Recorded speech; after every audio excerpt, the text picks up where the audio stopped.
আন্দোলনের মধ্য দিয়ে তিনি প্রতিষ্ঠিত লাভ করবেন। তার আন্দোলনকে বন্ধ করার জন্য পুলিশ মন্ত্রীকে গুলি চালানোর নির্দেশ দিলেন।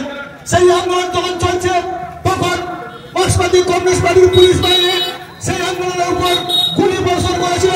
মমতা বন্দ্যোপাধ্যায়কে চুলের মুঠি ধরে টানতে টানতে তাকে মমতা বন্দ্যোপাধ্যায়কে আক্রান্ত করেছিল।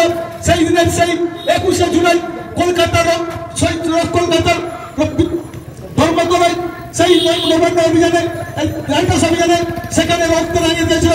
সেই 21শে জুলাই মমতা বন্দ্যোপাধ্যায় শহীদদের কথা ভুলেননি। তিনি শহীদদের শ্রদ্ধা সম্মান জানাতে শহীদ তর্পণ করার জন্য 21শে জুলাই আমরা সবাই সমবেতভাবে যাই। সেই মমতা বন্দ্যোপাধ্যায়ের 21শে জুলাই আমরা সবাই যাবো।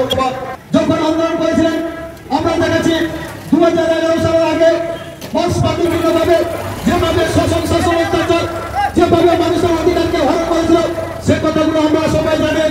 নেতাদের গণ আন্দোলন, আমরা নন্দীগ্রামের গণ আন্দোলন, যে পেপেনগর সাইবাড়ি থেকে শুরু করে বেনাচাপড়া কেশপুর থেকে যেভাবে নৃশংসভাবে তৃণমূল কংগ্রেসের 56,000 কর্মীরা খুন হয়েছে মার্ক্সবাদী কমিউনিস্ট পার্টির হাতে। আজকে আমরা সে কথাটা বলতে চাই।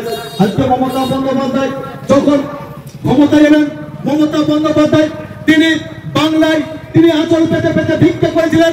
তিনি বলেছিলেন ভিক্ষা নয় চাইছিলেন জোড়া ফুলে ভোট দিন। তাই তো বাংলার 10 কোটি মানুষের সবাই কিন্তু দলমত নির্বিশেষে মমতা বন্দ্যোপাধ্যায়কে ভোট দিয়ে জয়যুক্ত করেছিলেন। মমতা বন্দ্যোপাধ্যায়কে মুখ্যমন্ত্রী হিসেবে তাকে দায়িত্ব দিয়েছিলেন। তখন মমতা বন্দ্যোপাধ্যায় দায়িত্ব পাওয়ার পর তিনি 76টা প্রকল্পের মধ্যে দিয়ে বাড়িতে বাড়িতে প্রত্যেকটা উন্নয়ন পৌঁছে দিচ্ছেন। দুয়ারে সরকারের মধ্যে দিয়ে সেখানে উন্নয়নটা পৌঁছে দিচ্ছেন। আজকে মমতা বন্দ্যোপাধ্যায় বলছেন কে সিপিএম করে, কে বিজেপি করে, কে কংগ্রেস করে, এটা বড় কথা নয়। আমার উন্নয়নটা যেমন সমস্ত বাড়িতে পৌঁছায়, আমি একজন মানবিক মুখ্যমন্ত্রী, আমার দায়িত্ব কর্তব্য। আজকে দেখছি দুয়ারে সরকারের মধ্যে দিয়ে যে হারমাত বাহিনীরা, যে উন্মতবাদীরা আপনার উপর অত্যাচার করছে তাদের বাড়িতেও কিন্তু সমস্ত প্রকল্প পৌঁছে যাচ্ছে। তার বাড়ির স্ত্রী, তার বাড়ির বাবার জন্য লক্ষ্মীর ভান্ডার, বয়স্ক ভাতা থেকে শুরু করে কৃষক বন্ধু প্রকল্পরা পৌঁছে যাচ্ছেন। এটাই মানবিক দৃষ্টিভঙ্গি, এটাই মমতা বন্দ্যোপাধ্যায়। আর কেন্দ্রে একটা সরকার আছে, তারা বাংলার 100 দিনের কাজের টাকা বন্ধ করে দিচ্ছে, 100 দিনের কাজ বন্ধ করে দিচ্ছে। আবাস যোজনার কোনো টাকা দিচ্ছে না। তাকে সেখান থেকে সেন্ট্রাল টিম এসে ভিজিট করেছেন, দেখেছে পশ্চিমবঙ্গে স্বচ্ছতার সহিত কাজ হয়েছে। আমি বিরোধী নেতা শুভেন্দু অধিকারীকে বলতে চাই, এখানে যারা জব কার্ডের কাজ করেছে শুধু তৃণমূল কংগ্রেসের নেতৃত্ব নয়, সেখানে সিপিএম কাজ করেছে, বিজেপিরাও কাজ করেছে, কংগ্রেসের কর্মীদের নেতৃত্বও কাজ করেছে। তারা কাজটা পেত, তাদের কাজের ক্ষেত্রে সেখান থেকে কাজটা বন্ধ করে দিচ্ছে 100 দিনের কাজ। তাই তো আমাদের নেত্রী মমতা বন্দ্যোপাধ্যায় আন্দোলন করেছিলেন, অভিষেক বন্দ্যোপাধ্যায় আন্দোলন করেছিলেন যে আমি সমস্ত গরিব মানুষের 100 দিনের কাজের টাকা পৌঁছে দেবো। আজকে কিন্তু সমস্ত মানুষ কিন্তু 100 দিনের কাজের টাকাটা পেয়েছে। আজকে ভারতবর্ষের প্রধানমন্ত্রী নরেন্দ্র মোদী 2014 সালে যখন ভারতবর্ষে তিনি নির্বাচনে অংশগ্রহণ করেছিলেন, তিনি বলেছিলেন আমি একজন চাওয়ালা প্রান্তিক গরিব মানুষ। সারা ভারতবর্ষের মানুষ দলমত নির্বিশেষে বিশ্বাস করেছিলেন যে একজন চাওয়ালা মানে গরিব মানুষের কথা ভাববে, একজন চাওয়ালা মানে মেহনতি মানুষের কথা ভাববে, ছাত্র যুবর কথা ভাববে।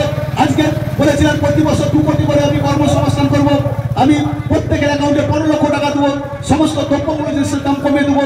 সারা ভারতবর্ষের মানুষ বিশ্বাস করেছিলেন যে আমাদের চাওয়ালা সেই নরেন্দ্র মোদীকে ভোটে জিতিয়ে প্রধানমন্ত্রী করতে হবে, তাহলে আমাদের কষ্ট দুঃখ আমাদের থাকবে না, আমরা শান্তিতে বসবাস করবো। আমরা দেখলাম প্রধানমন্ত্রী হওয়ার পর কি দেখলাম, 2 কোটি চাকরি কোথায় গেল? বাংলার ছাত্র যুব সমাজকে প্রতারিত করেছেন ভারতবর্ষের প্রধানমন্ত্রী। আজকে যে গ্যাসের দাম ছিল 500 টাকা, সেই গ্যাসের দাম হয়েছে আজকে 1000 টাকা।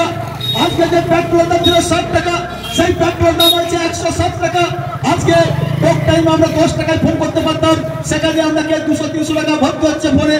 আজকে জেনারেলকে বেসরকারি করে দিচ্ছে, আজকে LIC-কে বেসরকারি করে দিচ্ছে, আজকে কয়লা খনি থেকে শুরু করে ভারতের রাষ্ট্রীয় দ্রব্য সমস্ত একে একে জিনিসকে বেসরকারি করছে এই ভারতের জনতা পার্টি। তারই বিরুদ্ধে আমাদের প্রতিবাদ, তারই বিরুদ্ধে আমাদের আন্দোলন। আজকে আমাদের বাংলাকে বিচারিত করছে, বাংলার ট্যাক্সের টাকা কেটে দিয়ে যাচ্ছে, বাংলার প্রাপ্য টাকা দিচ্ছে না। এখানে বিরোধী নেতা বলছেন বাংলার কাজ বন্ধ করে দাও, বাংলার সমস্ত প্রাপ্য টাকা বন্ধ করে দাও, তাহলে আমরা ক্ষমতায় আসবো।